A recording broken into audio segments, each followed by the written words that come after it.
ਅਨਵਤ ਨਾਨਕ ਹੁਕਮ ਪਛਾਣੈ। ਸੁਖ ਹੋਵੈ ਦਿਨ ਰਾਤੀ ਏਕ ਓੰਕਾਰ ਸਤਿਗੁਰੂ ਤਿਹ ਪ੍ਰਸਾਦ ਸਜ ਹੋਏ। ਵਾਹਿਗੁਰੂ ਕੀ ਫਤਿਹ। ਵਿਘਨ ਵਿਨਾਸ਼ਨ ਸੋਏ ਜੇਤਾ ਜੀਉ ਪਿੰਡ ਸਭ ਤੇਰਾ ਤੂੰ ਅੰਤਰਜਾਮੀ ਪੁਰਖ ਭਗਵਾਨ। ਦਾਸਨ ਦਾਸ ਕਹਿ ਜਨ ਨਾਨਕ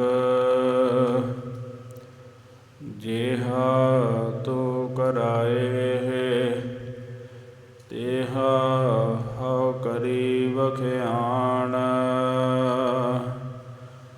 ਦਾਸਨ ਦਾਸ ਕਹਿ ਜਨ ਨਾਨਕ ਜਿਹਾ ਤੂੰ ਕਰਾਏ ਤੇਹਾ ਹਉ ਕਰੀ ਵਖਿਆਣ। ਸਤਨਾਮ ਸ੍ਰੀ ਵਾਹਿਗੁਰੂ ਸਾਹਿਬ ਜੀ। ਕਬੀਰ ਟਾਲੈ ਟੋਲੈ ਦਿਨ ਗਿਆ ਬਿਆਜ ਬੰਡੰਤੋ ਜਾਏ। ਨਾ ਹਰਿ ਭਜਿਓ ਨਾ ਖਤ ਫਟਿਓ ਕਾਲ ਪਹੁੰਚੋ ਆਏ। ਕਬੀਰ ਟਾਲੈ ਟੋਲੈ ਦਿਨ ਗਿਆ ਬਿਆਜ ਬੰਡੰਤੋ ਜਾਏ। ਨਾ ਹਰਿ ਭਜਿਓ ਨਾ ਖਤ ਫਟਿਓ ਕਾਲ ਪਹੁੰਚੋ ਆਏ। ਵਾਹਿਗੁਰੂ ਜੀ ਕਾ ਖਾਲਸਾ ਵਾਹਿਗੁਰੂ ਜੀ ਕੀ ਫਤਿਹ। ਗਿਆਨ ਦੇ ਸਾਗਰ ਦਇਆ ਦੇ ਸੋਮੇ ਪਤਿਤ ਪਾਵਨ ਭਗਤ ਵਚਲ ਚਾਵਰ ਤਖਤ ਸਿੰਘਾਸਨ ਕੇ ਮਾਲਕ ਸਾਹਿਬ ਸ੍ਰੀ ਗੁਰੂ ਗ੍ਰੰਥ ਸਾਹਿਬ ਜੀ ਦੀ ਪਾਵਨ ਪਵਿੱਤਰ ਹਜ਼ੂਰੀ ਅੰਦਰ ਜੁੜ ਬੈਠੀ ਖਾਲਸਾ ਸਾਧ ਸੰਗਤ ਜੀਓ। ਜੋ ਅੰਮ੍ਰਿਤ ਵੇਲੇ ਤੋਂ ਸਤਿਗੁਰਾਂ ਜੀ ਦੀ ਅਪਾਰ ਰਹਿਮਤ ਦਾ ਸਦਕਾ ਸੁੰਦਰ ਦੀਵਾਨ ਸਜਾਏ ਗਏ। ਸਜੇ ਹੋਏ ਦੀਵਾਨਾਂ ਵਿੱਚ ਸਤਿਗੁਰਾਂ ਜੀ ਦੇ ਪ੍ਰਕਾਸ਼ਮਾਨ ਦੀ ਸੇਵਾ ਉਪਰੰਤ ਨਿਤਨੇਮ ਬਾਣੀਆਂ ਦੇ ਜਾਪ ਤੇ ਜੋ ਸੰਗਤ ਦੇ ਵੱਲੋਂ ਸ੍ਰੀ ਸੁਖਮਨੀ ਸਾਹਿਬ ਜੀ ਦਾ ਪਾਠ ਕੀਤਾ ਜਾਂਦਾ ਹੈ, ਸੋ ਆਪ ਜੀ ਨੇ ਵਡਭਾਗੀ ਜਨਾਂ ਨੇ ਗੁਰਬਾਣੀ ਨੂੰ ਪੜ੍ਹ ਸੁਣ ਕੇ ਲਾਹਾ ਪ੍ਰਾਪਤ ਕੀਤਾ ਹੈ ਅਤੇ ਕਰ ਰਹੇ ਹੋ। ਸੋ ਮਨਾਂ ਬਿਰਤੀਆਂ ਨੂੰ ਇਕਾਗਰ ਕਰਨ ਦਾ ਯਤਨ ਕਰੀਏ। ਕਥਾ ਵਿਚਾਰ ਨੂੰ ਸਰਵਣ ਕਰੀਏ। ਜੋ ਆਪ ਜੀ ਸ਼੍ਰੋਮਣੀ ਭਗਤ ਕਬੀਰ ਜੀ ਦੇ ਸਲੋਕਾਂ ਦੀ ਕਥਾ ਨੂੰ ਸਰਵਣ ਕਰਕੇ ਲਾਹਾ ਪ੍ਰਾਪਤ ਕਰ ਰਹੇ ਹੋ, ਸੋ ਗੱਜ ਵੱਜ ਕੇ ਹਾਜ਼ਰੀ ਲਵਾਈਏ ਜੀ। ਆਖੋ ਸਤਿਨਾਮ ਸ੍ਰੀ ਵਾਹਿਗੁਰੂ ਸਾਹਿਬ ਜੀ। ਸਤਨਾਮ ਸ੍ਰੀ ਵਾਹਿਗੁਰੂ ਸਾਹਿਬ ਜੀ। ਕਬੀਰ ਟਾਲੈ ਟੋਲੈ ਦਿਨ ਗਿਆ, ਬਿਆਜ ਵਡੰਤੋ ਜਾਏ। ਭਗਤ ਜੀ ਨੇ ਫਰਮਾਇਆ ਹੈ ਕਿ ਮਨੁੱਖਾ, ਇਹ ਸਵਾਸਾਂ ਰੂਪੀ ਧਨ ਤੈਨੂੰ ਉਸ ਪਰਮਾਤਮਾ ਦੇ ਕੋਲੋਂ ਮਿਲਿਆ ਏ। ਤੂੰ ਟਾਲ ਮਟੋਲੇ ਕਰਦਿਆਂ ਹੋਇਆਂ ਦਿਨਾਂ ਨੂੰ ਬਤੀਤ ਕਰੀ ਜਾ ਰਿਹਾ ਏ। ਪਾਪਾਂ ਰੂਪੀ ਵਿਆਜ ਤੇਰਾ ਵੱਧਦਾ ਜਾ ਰਿਹਾ ਏ। ਹੁਣ ਜੇ ਕਿਸੇ ਦੇ ਕੋਲੋਂ ਕੋਈ ਧਨ ਲਈਏ, ਮਾਇਆ ਲਈਏ, ਤੇ ਜਿਸ ਕਾਰਜ ਦੇ ਵਾਸਤੇ ਉਹ ਮਾਇਆ ਲਈਏ ਤੇ ਉਹ ਕਾਰਜ ਕਰੀਏ ਨਾ, ਤੇ ਵਿਆਜ ਤੇ ਆਪਣਾ ਪਈ ਹੀ ਜਾਂਦਾ ਏ। ਉਸ ਪਰਮਾਤਮਾ ਦੇ ਕੋਲੋਂ ਅਸੀਂ ਸਵਾਸਾਂ ਰੂਪੀ ਧਨ ਨੂੰ, ਰਕਮ ਨੂੰ ਲਿਆ ਏ, ਪਰ ਜੋ ਕਾਰਜ ਇਸ ਦੇ ਨਾਲ ਕਰਨੇ ਸੀ ਉਹ ਕਾਰਜ ਕੀਤੇ ਨਹੀਂ, ਤੇ ਵਿਆਜ ਪਾਪਾਂ ਰੂਪੀ ਵੱਧਦਾ ਜਾ ਰਿਹਾ ਏ। ਪਾਪ ਜ਼ਰੂਰ ਹੋਈ ਜਾ ਰਹੇ ਨੇ। ਪਰਮਾਤਮਾ ਦੀ ਬੰਦਗੀ ਕਰਨ ਵਾਸਤੇ, ਉਸ ਦਾ ਸਿਮਰਨ ਕਰਨ ਦੇ ਨਿਮਿਤ ਇਹ ਜੀਵਨ ਸਾਨੂੰ ਪ੍ਰਾਪਤ ਹੋਇਆ, ਪਰ ਅਸਾਂ ਨੇ ਇਸ ਦੀ ਕੀਮਤ ਨੂੰ ਜਾਣਿਆ ਨਹੀਂ। ਰੈਣ ਗਵਾਈ ਸੋਏ ਕੈ, ਦਿਵਸ ਗਵਾਇਆ ਖਾਏ। ਹੀਰੇ ਜੈਸਾ ਜਨਮ ਹੈ, ਕੌਡੀ ਬਦਲੈ ਜਾਏ। ਟਾਲ ਮਟੋਲੇ ਕਰ ਦਿੱਤੇ। ਹੁਣ ਦੂਸਰਾ ਕੀ ਇਹ ਕਰਦਾ ਏ? ਟਾਲ ਮਟੋਲੇ ਤੋਂ ਭਾਵ ਇਹ ਕਿ ਬਚਪਨ ਦੇ ਵਿੱਚ ਇਹ ਆਖਦਾ ਕਿ ਨਹੀਂ, ਇਹ ਤੇ ਖੇਡਣ ਮੱਲਣ ਦੀਆਂ ਉਮਰਾਂ ਹਨ, ਜਵਾਨੀ ਦੇ ਵਿੱਚ ਜਪਾਂਗੇ ਜਦੋਂ ਸਿਆਣੇ ਹੋਵਾਂਗੇ। ਜਵਾਨੀ ਆ ਗਈ, ਸ਼ਵੈ ਕਾਮ ਨਾ ਪੁੱਛੈ ਜਾਤ ਵਾਲੀ ਅਵਸਥਾ ਹੋ ਗਈ। ਫਿਰ ਆਖਦਾ ਕਿ ਹੁਣ ਤੇ ਬੁੱਲੇ ਲੁੱਟਣ ਦਾ ਸਮਾਂ ਹੈ, ਵਡੇਪੇ ਦੇ ਵਿੱਚ ਜਪਾਂਗੇ। ਟਾਲ ਮਟੋਲੇ ਕਰ ਰਿਹਾ ਏ, ਵਡੇਪਾ ਆ ਗਿਆ ਏ। ਵਡੇਪੇ ਦੇ ਵਿੱਚ ਹੁਣ ਜਪਣਾ ਚਾਹੁੰਦਾ ਏ, ਪਰ ਜਪਿਆ ਨਹੀਂ ਜਾ ਰਿਹਾ। ਉਸ ਤਰ੍ਹਾਂ ਤੇ ਬਾਣੀ ਦੇ ਵਿੱਚ ਬਚਨ ਆਉਂਦੇ ਹਨ, ਬਰਦੰਤ ਜਰੂਆ ਇਹ ਤੇ ਅੰਤ ਮਾਇਆ। ਜਿਉਂ ਜਿਉਂ ਮਨੁੱਖ ਦਾ ਵਡੇਪਾ ਵੱਧਦਾ ਜਾਂਦਾ ਹੈ, ਉਸੇ ਤਰ੍ਹਾਂ ਇਸ ਦੀ ਤ੍ਰਿਸ਼ਨਾ ਵੱਧਦੀ ਜਾਂਦੀ। ਇਹ ਸਾਡਾ ਭੁਲੇਖਾ ਹੈ। ਸਤਿਗੁਰੂ ਜੀ ਆਖਦੇ ਕਿ ਬਚਪਨ ਦੇ ਵਿੱਚ ਤੇਰੀ ਤ੍ਰਿਸ਼ਨਾ ਘੱਟ ਹੁੰਦੀ, ਜਵਾਨੀ ਦੇ ਵਿੱਚ ਵੱਧ ਜਾਂਦੀ ਹੈ। ਤੇ ਜੋ ਜਵਾਨੀ ਦੇ ਵਿੱਚ ਤ੍ਰਿਸ਼ਨਾ ਹੁੰਦੀ, ਉਸ ਤੋਂ ਵਧੇਰੇ ਵਡੇਪੇ ਦੇ ਵਿੱਚ ਵੱਧ ਜਾਂਦੀ। ਇਹ ਤ੍ਰਿਸ਼ਨਾ ਘਟਦੀ ਨਹੀਂ, ਵੱਧਦੀ ਹੈ। ਇਹ ਮਨੁੱਖ ਦਾ ਭੁਲੇਖਾ। ਇਹ ਆਖਦਾ ਵਡੇਪੇ ਦੇ ਵਿੱਚ ਨਾਮ ਜਪਾਂਗੇ, ਪਰ ਨਹੀਂ ਜਪਿਆ ਜਾਵੇਗਾ।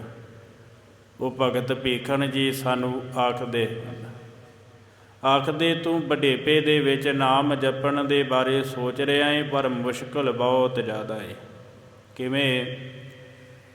ਚੌਂਕੜਾ ਲਾਵੇਗਾ, ਤੇ ਜੋ ਜਵਾਨੀ ਦੇ ਵਿੱਚ ਚੌਂਕੜਾ ਲੱਗਣਾ ਉਹ ਵਡੇਪੇ ਦੇ ਵਿੱਚ ਨਹੀਂ ਲੱਗਣਾ। ਗੋਡੇ ਦਰਦ ਕਰਦੇ, ਮੁੜਦੇ ਨਹੀਂ। ਜੋ ਰਸਨਾ ਜਵਾਨੀ ਦੇ ਵਿੱਚ ਕੰਮ ਕਰਦੀ ਹੈ, ਉਹ ਵਡੇਪੇ ਦੇ ਵਿੱਚ ਨਹੀਂ ਕਰੇਗੀ। ਮੁੱਖ ਦੇ ਵਿੱਚ ਦੰਦ ਨਹੀਂ ਰਹਿਣਗੇ। ਬੋਲੇਗਾ ਕੁਝ ਹੋਰ ਤੇ ਨਿਕਲੇਗਾ ਮੁੱਖ ਤੋਂ ਹੋਰ ਕੁਝ। ਨਹੀਂ ਕਿਸੇ ਨੂੰ ਸਮਝ ਪਵੇਗੀ। ਇਹ ਫਿਰ ਇਸ ਦਾ ਲੱਕ ਪੀੜ ਹੋਵੇਗਾ, ਚੌਂਕੜਾ ਨਹੀਂ ਲਾ ਸਕੇਗਾ, ਗਲਾ ਬੈਠ ਜਾਵੇਗਾ, ਬਿਮਾਰੀਆਂ ਇਸ ਨੂੰ ਜਕੜ ਲੈਣਗੀਆਂ, ਵਡੇਪਾ ਇਸ ਨੂੰ ਗਰਸ ਲਵੇਗਾ। ਉੱਥੇ ਭਗਤ ਭੀਖਨ ਜੀ ਆਖਦੇ, ਨੈਨਹੁ ਨੀਰ ਬਹਿ ਤਨ ਖੀਨਾ, ਭਏ ਕੇਸ ਦੁੱਧ ਵਾਨੀ, ਰੂਦਾ ਕੰਠ ਸ਼ਬਦ ਨਹੀਂ ਉਚਰੈ, ਅਬ ਕਿਆ ਕਰੈ ਪਰਾਨੇ। ਕਿ ਅੱਖਾਂ ਦੇ ਵਿੱਚੋਂ ਤੇਰੇ ਨੀਰ ਵਵੇਗਾ, ਕਿਉਂਕਿ ਤੇਰੀ ਨਿਗਾਹ ਘਟ ਜਾਵੇਗੀ, ਤੈਨੂੰ ਦਿਖਾਈ ਨਹੀਂ ਦੇਵੇਗਾ। ਜੋ ਸਮਾਂ ਏ ਤੂੰ ਉਸ ਨੂੰ ਸਵਾਰਨਾ ਕਰ, ਟਾਲ ਮਟੋਲੇ ਨਾ ਕਰ। ਇਹ ਟਾਲ ਮਟੋਲੇ ਕਰਦਿਆਂ ਆਪਣੇ ਦਿਨ ਬਤੀਤ ਕਰ ਰਿਹਾ ਏ। ਆਖਦਾ ਹੁਣ ਨਹੀਂ ਕੱਲ੍ਹ ਨੂੰ ਜਪ ਲਵਾਂਗੇ, ਕੱਲ੍ਹ ਨੂੰ ਨਹੀਂ ਪਰਸੋਂ ਨੂੰ ਜਪ ਲਵਾਂਗੇ। ਜੇ ਅੰਮ੍ਰਿਤ ਛਕਣਾ ਹੋਵੇ ਤੇ ਆਖਦਾ ਮੇਰੇ ਤੇ ਅਜੇ ਕਿਰਪਾ ਨਹੀਂ ਹੋਈ, ਜਦੋਂ ਹੋਵੇਗੀ ਸਾਡੇ ਤੇ ਉਦੋਂ ਅੰਮ੍ਰਿਤ ਛਕ ਲਵਾਂਗੇ। ਟਾਲ ਮਟੋਲੇ ਕਰ ਰਿਹਾ ਏ, ਸਿੱਖੀ ਚਾਹੁੰਦਾ ਨਹੀਂ ਪਰ ਉਤੋਂ ਟਾਲ ਮਟੋਲੇ ਕਰਦਾ ਏ। ਮਨ ਕਰਕੇ ਨਹੀਂ ਸਿੱਖੀ ਚਾਹੁੰਦਾ ਕਿ ਮੈਨੂੰ ਸਿੱਖੀ ਪ੍ਰਾਪਤ ਹੋਵੇ। ਅਰਦਾਸ ਗੁਰੂ ਦੇ ਚਰਨਾਂ ਦੇ ਵਿੱਚ ਇਹ ਸਿੱਖੀ ਦੀ ਨਹੀਂ ਕਰਦਾ, ਧਨ ਦੀ ਕਰਦਾ ਏ, ਸ਼ੌਹਰਤ ਦੀ ਕਰਦਾ ਏ, ਜ਼ਮੀਨ ਜਾਇਦਾਦ ਸਭ ਕੁਝ ਮੰਗਦਾ ਏ ਗੁਰੂ ਦੇ ਕੋਲੋਂ। ਪਰ ਉਹ ਟਾਵੇਂ ਸਿੱਖ ਹੁੰਦੇ ਜੋ ਪਹਿਲਾਂ ਆਣ ਕੇ ਸਤਿਗੁਰਾਂ ਜੀ ਦੇ ਕੋਲੋਂ ਸਿੱਖੀ ਦੀ ਦਾਤ ਪ੍ਰਾਪਤ ਕਰਦੇ। ਸਤਿਗੁਰੂ ਜੀ ਸਿੱਖੀ ਬਖਸ਼ ਦੇਵੋ, ਹੋਰ ਸਾਨੂੰ ਕੁਝ ਨਹੀਂ ਚਾਹੀਦਾ। ਸਿੱਖੀ ਹੀ ਮੰਗਦੇ ਜਿਹੜੇ ਅਸਲ ਦੇ ਵਿੱਚ ਗੁਰੂ ਦੇ ਸਿੱਖ ਹੁੰਦੇ ਹਨ। ਇੱਥੇ ਖਾਲਸਾ ਜੀ ਟਾਲ ਮਟੋਲੇ ਕਰਦਿਆਂ ਇਹ ਦਿਨ ਆਪਣੇ ਬਤੀਤ ਕਰ ਰਿਹਾ ਏ। ਭਗਤ ਜੀ ਆਖਦੇ ਕਬੀਰ ਟਾਲੈ ਟੋਲੈ ਦਿਨ ਗਿਆ, ਟਾਲ ਮਟੋਲੇ ਕਰਦਿਆਂ ਤੇਰਾ ਦਿਨ ਬਤੀਤ ਹੁੰਦਾ ਏ। ਵਿਆਜ ਵਢੰਤੋ ਜਾਏ, ਜੋ ਪਾਪਾਂ ਰੂਪੀ ਵਿਆਜ ਹਨ ਉਹ ਵੱਧਦੇ ਜਾ ਰਹੇ ਹਨ। ਨਾ ਹਰ ਭਜਿਓ ਨਾ ਖਤ ਫਟਿਓ, ਕਾਲ ਪਹੁੰਚੋ ਆਏ। ਤੇ ਜੋ ਉਮਰ ਮਿਲੀ ਸੀ ਨਾ ਉਸ ਪਰਮਾਤਮਾ ਦੇ ਵੱਲੋਂ, ਸਵਾਸਾਂ ਰੂਪੀ ਧਨ ਸਾਨੂੰ ਮਿਲਿਆ ਸੀ, ਜਿਸ ਪ੍ਰਥਾਏ ਬਾਣੀ ਵੀ ਆਖਦੀ ਹੈ ਪੁਰਾਣੀ, ਤੂੰ ਆਇਆ ਲਾਹਾ ਲੈਣ ਲੱਗਾ ਕਿ ਤੁਕ ਫਕੜੇ, ਸਭ ਮੁਕਦੀ ਚੱਲੀ ਰਹਿਣ। ਮੁਕਦੀ ਜਾ ਰਹੀ ਹਨ, ਕਿਹੜੇ ਕੰਮਾਂ ਦੇ ਵਿੱਚ ਲੱਗਾ ਏ? ਤੂੰ ਲਾਹਾ ਲੈਣ ਵਾਸਤੇ ਆਇਆ ਏ, ਸੋ ਲਾਹਾ ਖੱਟ। ਕਿਤੇ ਸਵਾਸਾ ਰੂਪੀ ਪੂੰਜੀ ਨੂੰ ਨਾ ਵੀ ਗਵਾ ਬਵੇਂ। ਇਹ ਵਿਆਜ ਕਿਸੇ ਤੋਂ ਬਾਅਦ ਦੇ ਵਿੱਚ ਦਿੱਤਾ ਨਹੀਂ ਹੋ ਜਾਂਦਾ, ਤੇ ਜੋ ਤੂੰ ਪਾਪ ਕਮਾ ਰਿਹਾ ਏ ਵਿਆਜ ਵੱਧਦਾ ਜਾ ਰਿਹਾ ਏ, ਵਿਆਜ ਤੇਰੇ ਕੋਲ ਮੁੜਨਾ ਨਹੀਂ।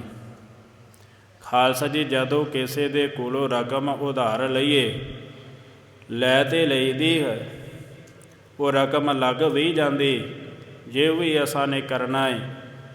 ਪਰ ਜੇ ਅਸੀਂ ਰਕਮ ਲੈ ਕੇ ਰੱਖ ਲਈਏ ਤੇ ਕੋਈ ਕਾਰਜ ਕਰੀਏ ਹੀ ਨਾ, ਤੇ ਵਿਆਜ ਤੇ ਆਪਣੀ ਥਾਂ ਤੇ ਬਣੇ ਹੀ ਜਾਂਦਾ ਏ। ਸੋ ਵਿਆਜ ਕਿਤੇ ਜਿਹੜਾ ਹੈ ਇਹ ਐਸਾ ਸਮਾਂ ਵੀ ਆਉਂਦਾ ਕਿ ਰਕਮ ਤੋਂ ਵੀ ਵੱਧ ਵਿਆਜ ਹੋ ਜਾਂਦਾ ਏ, ਤੇ ਜਦੋਂ ਵਿਆਜ ਹੋ ਗਿਆ ਤੇ ਫਿਰ ਮੁੜਦਾ ਨਹੀਂ। ਇਹ ਤੇ ਰਕਮ ਮੋੜਨੀ ਔਖੀ, ਵਿਆਜ ਕਿੱਥੋਂ ਕੋਈ ਮੋੜੇ। ਇਸੇ ਤਰ੍ਹਾਂ ਹੀ ਉਹ ਪ੍ਰਮਾਤਮਾ ਦੇ ਵੱਲੋਂ ਜੋ ਸਾਨੂੰ ਸਵਾਸ ਮਿਲੇ, ਅਸੀਂ ਤਾਂ ਤੇ ਉਸ ਦਾ ਹੀ ਧੰਨਵਾਦ ਨਹੀਂ ਕਰ ਸਕਦੇ, ਪਰ ਜਿਹੜਾ ਵਿਆਜ ਪਾਪ ਵੱਧਦੇ ਜਾਂਦੇ, ਇਹ ਵਿਆਜ ਕਿੱਥੋਂ ਮੋੜਾਂਗੇ? ਬਹੁਤ ਮੁਸ਼ਕਿਲ ਹੋ ਜਾਵੇਗਾ। 84 ਲੱਖ ਜੂਨਾਂ ਦੇ ਵਿੱਚ ਇਹ ਵਿਆਜ ਮੁੜੇਗਾ ਨਹੀਂ, ਤੇ ਇਹ ਦੇਣਾ ਪਵੇਗਾ।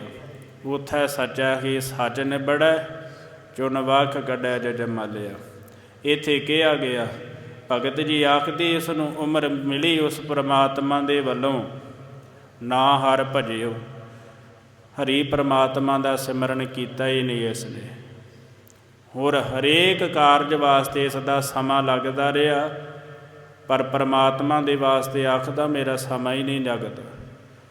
ਹੁਣ ਖਾਲਸਾ ਜੀ ਵੇਖੋ ਮਨੁੱਖ ਦੀ ਦਸ਼ਾ, ਕਿਤੇ ਮਨ ਦੇ ਵਿੱਚ ਸੋਚ ਵਿਚਾਰ ਕੇ ਵੇਖੀਏ। ਕਾਰਜ ਮਨੁੱਖ ਇੱਕ ਕਰਦਾ ਏ, ਕੋਈ ਇੱਕ ਕਾਰੋਬਾਰ ਇਸ ਨੇ ਸ਼ੁਰੂ ਕੀਤਾ, ਸਮਾਂ ਨਹੀਂ ਲੱਗ ਰਿਹਾ ਤੇ ਲਾਭ ਇਸ ਨੂੰ ਹੋ ਰਿਹਾ ਏ, ਤੇ ਦੂਸਰਾ ਕਾਰੋਬਾਰ ਵੀ ਨਾਲ ਹੀ ਆਰੰਭ ਕਰ ਦਿੰਦਾ। ਆਖਦਾ ਉਸ ਨੂੰ ਦੂਸਰਾ ਚਲਾਈ ਜਾਵੇਗਾ, ਪਰ ਧਨ ਆਉਣਾ ਚਾਹੀਦਾ ਏ। ਕਾਰੋਬਾਰ ਦੂਸਰਾ ਵੀ ਆਰੰਭ ਕਰ ਲਿਆ, ਲਾਭ ਹੋਇਆ, ਤੀਸਰਾ ਵੀ ਆਰੰਭ ਕਰ ਲਿਆ, ਚੌਥਾ ਵੀ ਆਰੰਭ ਕਰ ਲਿਆ। ਸਮਾਂ ਭਾਵੇਂ ਨਹੀਂ ਨਿਕਲਦਾ ਕੁਝ ਆਪਣੇ ਕਾਰੋਬਾਰਾਂ ਨੂੰ ਵੇਖਣ ਵਾਸਤੇ, ਭਾਵੇਂ ਅੱਗੇ ਇਸ ਨੇ ਨੌਕਰ ਚਾਕਰ ਰੱਖ ਲਏ ਉਸ ਦੀ ਦੇਖਭਾਲ ਕਰਨ ਵਾਸਤੇ, ਪਰ ਇਸ ਨੂੰ ਪਤਾ ਧਨ ਆਉਣਾ। ਇਹਨੇ 4 5 10 15 ਕਾਰੋਬਾਰ ਖੋਲ੍ਹ ਲਏ, ਉਦੋਂ ਆਖਦਾ ਮੇਰੇ ਕੋਲ ਸਮਾਂ ਹੈ, ਕਿਉਂਕਿ ਧਨ ਆਉਂਦਾ ਏ ਨਾ ਅਤੇ ਮਨੁੱਖ ਮਤਲਬੀ ਹੈ, ਲੋਭ ਵਾਲਾ ਏ। ਧਨ ਆਉਂਦਾ ਵੇਖ ਕੇ ਤੇ 15 ਕਾਰੋਬਾਰ ਖੋਲ੍ਹ ਲਏ, ਰਾਤ ਦਿਨ ਟਿਕਦਾ ਨਹੀਂ, ਸੌਂਦਾ ਨਹੀਂ, ਆਪਣੇ ਕਾਰੋਬਾਰਾਂ ਨੂੰ ਵੇਖਦਾ ਏ, ਕਿਤੇ ਇਸ ਥਾਂ ਤੋਂ ਗਿਆ ਦੂਸਰੀ ਥਾਂ 'ਤੇ, ਕਿਤੇ ਦੂਸਰੀ ਤੋਂ ਤੀਸਰੀ 'ਤੇ ਅਜੇ ਆਖਦਾ ਮੈਂ ਆਪਣਾ ਕਾਰੋਬਾਰ ਹੋਰ ਉੱਚਾ ਚੁੱਕਣਾ ਹੈ, ਮੈਂ ਬਹੁਤ ਵੱਡਾ ਬਿਜ਼ਨਸਮੈਨ ਬਣਾਂਗਾ। ਅਤੇ ਜਿਸ ਵੇਲੇ ਪ੍ਰਮਾਤਮਾ ਦੀ ਬੰਦਗੀ ਦੀ ਗੱਲ ਆਵੇ, ਜਿਸ ਵੇਲੇ ਇਹ ਕਿਹਾ ਜਾਵੇ ਕਿ 24 ਘੰਟੇ ਮਨੁੱਖਾ ਤੇਰੇ ਕੋਲ ਹਨ, ਗੁਰੂ ਨਾਨਕ ਦੇਵ ਜੀ ਨੇ ਕਿਹਾ 2.5 ਘੰਟੇ 24 ਘੰਟਿਆਂ ਦੇ ਵਿੱਚੋਂ ਕੱਢ ਕੇ ਉਹ ਪ੍ਰਮਾਤਮਾ ਦਾ ਸਿਮਰਨ ਕਰ। 24 ਘੰਟਿਆਂ ਦੇ ਵਿੱਚੋਂ 2.5 ਘੰਟੇ ਸਾਨੂੰ ਕਿਹਾ ਕਿ ਉਹ ਪ੍ਰਮਾਤਮਾ ਦੀ ਬੰਦਗੀ ਕਰ, ਆਖਦਾ ਸਮਾਂ ਹੀ ਨਹੀਂ ਲੱਗਦਾ। ਇੱਥੇ ਆਣ ਕੇ ਆਖਦਾ ਸਮਾਂ ਹੀ ਨਹੀਂ, ਉੱਠਿਆ ਹੀ ਨਹੀਂ ਜਾਂਦਾ, ਅੰਮ੍ਰਿਤ ਵੇਲੇ ਉੱਠਦਾ ਨਹੀਂ, ਅਤੇ ਜਿਸ ਵੇਲੇ ਕਾਰਜਾਂ ਦਾ ਸਮਾਂ ਹੁੰਦਾ ਏ ਉਦੋਂ ਉੱਠ ਕੇ ਤੇ ਆਖਦਾ ਹੁਣ ਤੇ ਕਾਰਜ ਕਰਨੇ, ਸਮਾਂ ਹੀ ਨਹੀਂ ਲੱਗਦਾ। ਇਹ ਮਨੁੱਖ ਦਾ ਜਿਹੜਾ ਟਾਲ ਮਟੋਲੇ ਕਰਦਾ ਏ। ਪਰ ਇੱਥੇ ਭਗਤ ਜੀ ਆਖਦੇ ਟਾਲ ਮਟੋਲੇ ਕਰਦਿਆਂ ਇਹਦੇ ਦਿਨ ਬਤੀਤ ਹੁੰਦੇ ਜਾਂਦੇ। ਸਵਾਸਾਂ ਰੂਪੀ ਜੋ ਕੀਮਤ ਹੈ, ਧਨ ਹੈ, ਪੂੰਜੀ ਹੈ, ਉਹ ਇਸ ਦੀ ਖਤਮ ਹੁੰਦੀ ਜਾਂਦੀ ਹੈ। ਨਾ ਹਰ ਭਜਿਓ, ਪਰ ਹਰੀ ਪ੍ਰਮਾਤਮਾ ਦੇ ਇਸਨੇ ਸਿਮਰਨ ਕੀਤਾ ਨਹੀਂ, ਅਤੇ ਜਦੋਂ ਸਿਮਰਨ ਨਹੀਂ ਕੀਤਾ ਨਾ ਖਤ ਫਟਿਓ, ਇਸ ਦਾ ਲੇਖਾ ਵੀ ਨਹੀਂ ਨਿਬੜਿਆ। ਫਿਰ ਜੋ ਇਹ ਨਿਬੇੜਨ ਵਾਸਤੇ ਆਇਆ ਸੀ ਨਾ ਪਿਛਲੇ ਜਨਮਾਂ ਦਾ, ਜਨਮਾਂਤਰਾਂ ਦਾ, ਕਿ ਜੋ ਮੇਰੇ ਪਿਛੇ ਪਾਪ ਹੋਏ ਸੋ ਉਹ ਮੇਰੇ ਹੁਣ ਇਸ ਲੇਖੇ ਦੇ ਵਿੱਚ ਨਾਸ਼ ਹੋ ਜਾਵਣਗੇ। ਭਗਤ ਜੀ ਆਖਦੇ ਨਾ ਹਰ ਭਜਿਓ, ਨਾ ਖਤ ਫਟਿਓ। ਨਾ ਤੇ ਇਸ ਨੇ ਆਪਣੀ ਉਮਰ ਦੇ ਵਿੱਚ ਉਹ ਪ੍ਰਮਾਤਮਾ ਨੂੰ ਸਿਮਰਿਆ, ਚੇਤੇ ਕੀਤਾ, ਨਾ ਇਸ ਦਾ ਲੇਖਾ ਹੀ ਨਿਬੜਿਆ। ਕਾਲ ਪਹੁੰਚਿਓ ਆਏ, ਪਰ ਕਾਲ ਆਣ ਗਏ। ਉਸਨੇ ਆਪਣੇ ਸਮੇਂ ਦੇ ਮੁਤਾਬਕ ਇਸ ਨੂੰ ਆਣ ਕੇ ਆਪਣੇ ਕਲਾਵੇ ਦੇ ਵਿੱਚ ਲੈ ਲਿਆ। ਮੌਤ ਆ ਗਈ, ਪਰ ਇਸ ਨੇ ਪ੍ਰਮਾਤਮਾ ਦਾ ਸਿਮਰਨ ਨਹੀਂ ਕੀਤਾ।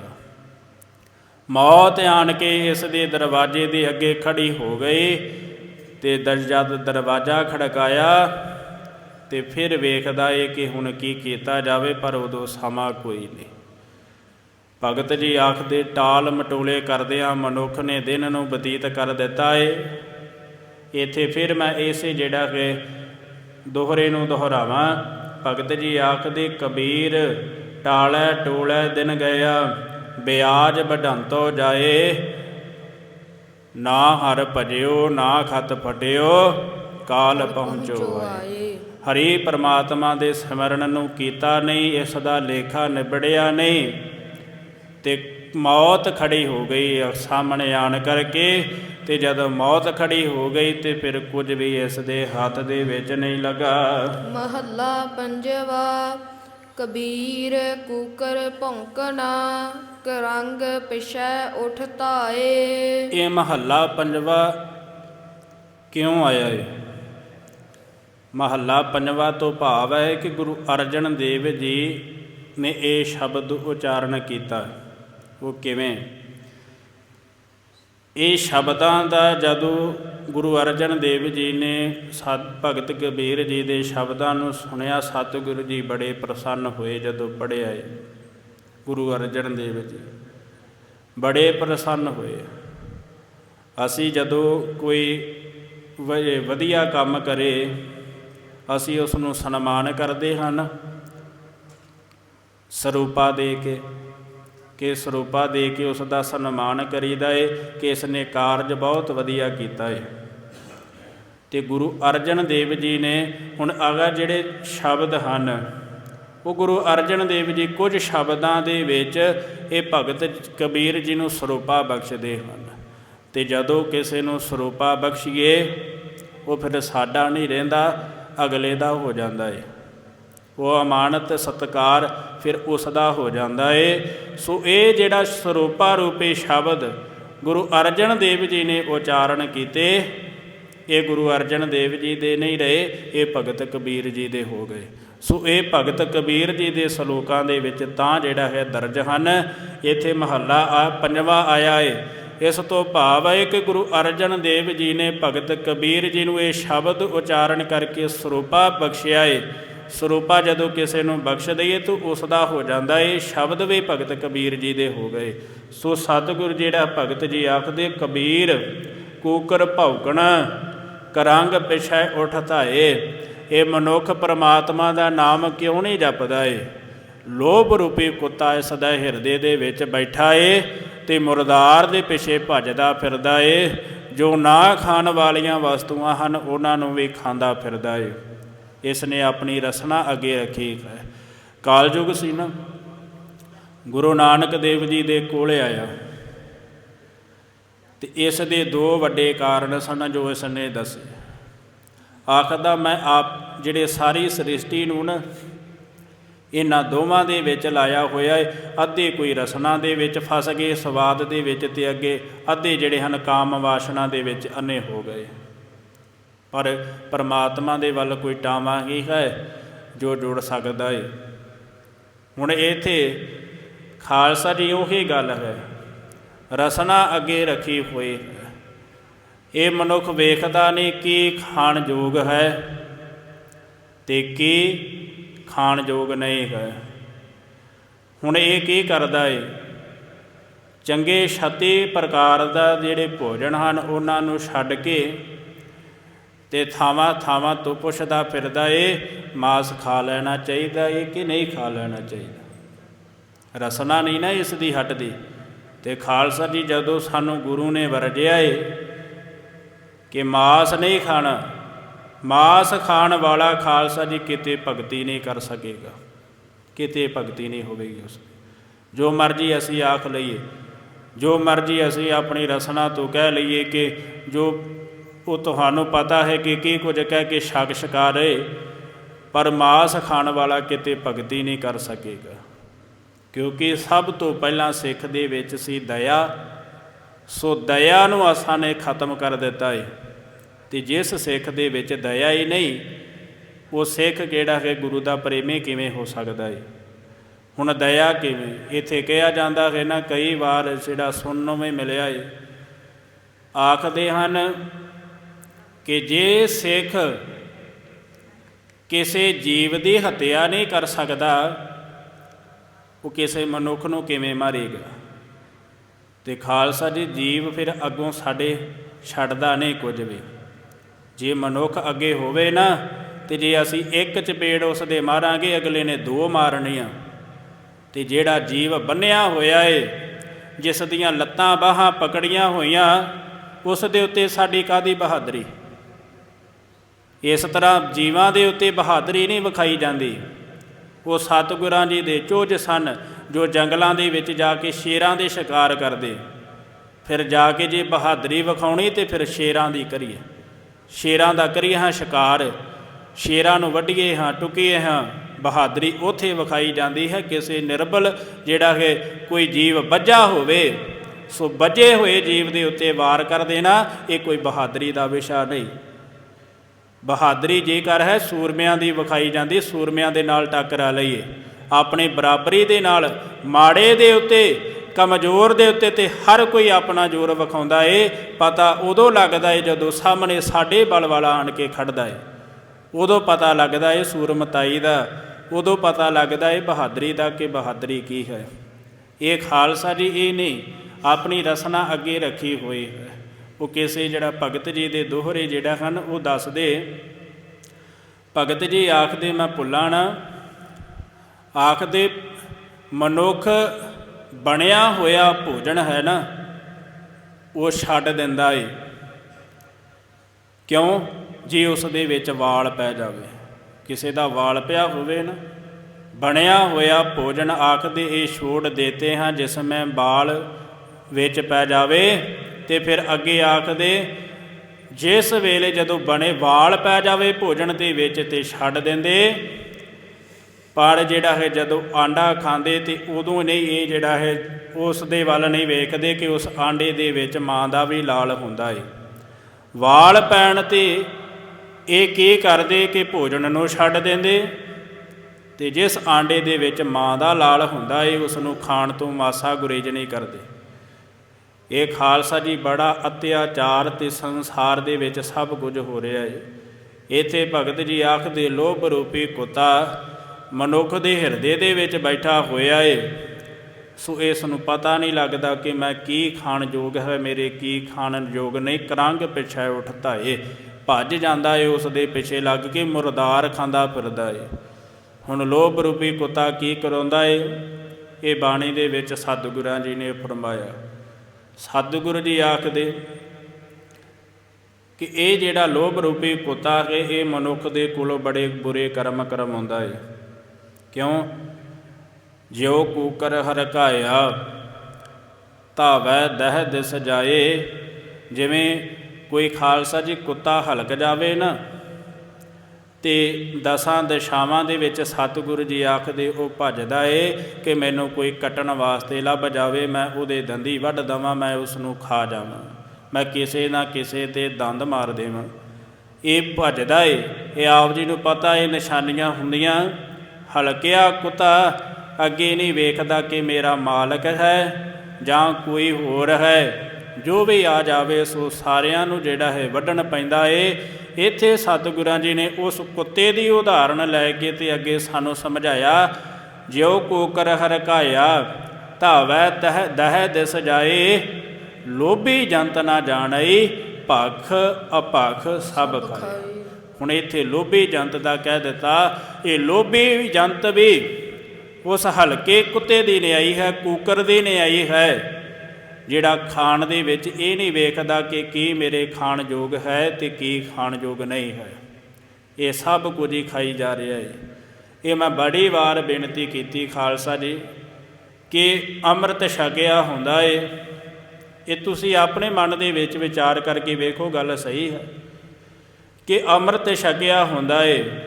ਵਿਆਹਾਂ ਸ਼ਾਦੀਆਂ ਦੇ ਵਿੱਚ ਜਾਂਦੇ ਜਾਂ ਹੁਣ ਸ੍ਰੀ ਅਖੰਡ ਪਾਠ ਸਾਹਿਬ 'ਤੇ ਵੀ ਇਹ ਕੰਮ ਚੱਲ ਪਿਆ ਏ। ਹੁਣ ਖਾਲਸਾ ਜੀ ਵਿਆਹਾਂ ਸ਼ਾਦੀਆਂ ਦੇ ਵਿੱਚ ਮਨੁੱਖ ਜਾਂਦੇ ਇੱਕੋ ਥਾਂ 'ਤੇ ਪਾ ਕੇ ਰੱਖ ਦਿੰਦੇ, ਸਾਰੇ ਰੱਖਦੇ ਨਾ ਇੱਕੋ ਥਾਂ 'ਤੇ ਪਾ ਕੇ ਰੱਖਦੇ। ਉੱਥੇ ਵੱਖਰੀ ਵੱਖਰੀ ਪੰਗਤ ਨਹੀਂ ਲੱਗਦੀ ਕਿ ਸਾਨੂੰ ਵੱਖਰਾ ਛਕਾਇਆ ਜਾਂਦਾ ਏ, ਇੱਕ ਥਾਂ 'ਤੇ ਪਾ ਕੇ ਰੱਖ ਦਿੰਦੇ ਹਨ। ਸੋ ਉਹ ਮੈਂ ਤਾਂ ਬੇਨਤੀ ਕੀਤੀ ਕਿ ਇੱਕ ਥਾਂ 'ਤੇ ਪਾ ਕੇ ਰੱਖ ਦਿੰਦੇ, ਵਿੱਚੋਂ ਹੀ ਨਸ਼ੇ ਵਾਲਾ ਆਣ ਕੇ ਛਕ ਰਿਹਾ ਏ, ਵਿੱਚੋਂ ਹੀ ਤੰਬਾਕੂ ਲਾਉਣ ਵਾਲਾ ਆਣ ਕੇ ਛਕ ਰਿਹਾ ਏ, ਤੇ ਵਿੱਚ ਹੀ ਮੀਟ ਖਾਣ ਵਾਲਾ ਆਣ ਕੇ ਛਕ ਰਿਹਾ ਏ, ਤੇ ਵਿੱਚ ਹੀ ਅੰਮ੍ਰਿਤ ਧਾਰੀ ਲੱਗਾ ਏ। ਜਾਣਿਆ ਨਹੀਂ ਨਾ ਕੁਝ ਵੀ। ਭਖ ਅਭਖ ਸਭ ਖਾਏ, ਸਭ ਕੁਝ ਹੀ ਖਾ ਰਿਹਾ ਏ। ਹੁਣ ਖਾਲਸਾ ਜੀ ਇਹ ਗੱਲ ਮਨੁੱਖ ਦੇ ਹਿਰਦੇ ਦੇ ਵਿੱਚ ਅਸਰ ਕਰਦੀ ਹੈ, ਪਰ ਜਦੋਂ ਅਸੀਂ ਕਿਤੇ ਵਿਆਹ ਸ਼ਾਦੀ ਦੇ ਵਿੱਚ ਜਾਂਦੇ ਪਰ ਰਸਨਾ ਉਦੋਂ ਸਾਡੀ ਰੁਕਦੀ ਨਹੀਂ। ਆਖਦੇ ਖਾ ਲਈਏ, ਜੇ ਇੰਨੇ ਸਮੇਂ ਦਾ ਖਾਧਾ ਤੇ ਹੁਣ ਕੀ ਹੋ ਰਿਹਾ ਏ, ਇਹ ਰੁਕਦਾ ਨਹੀਂ, ਸਭ ਕੁਝ ਖਾ ਰਿਹਾ ਏ।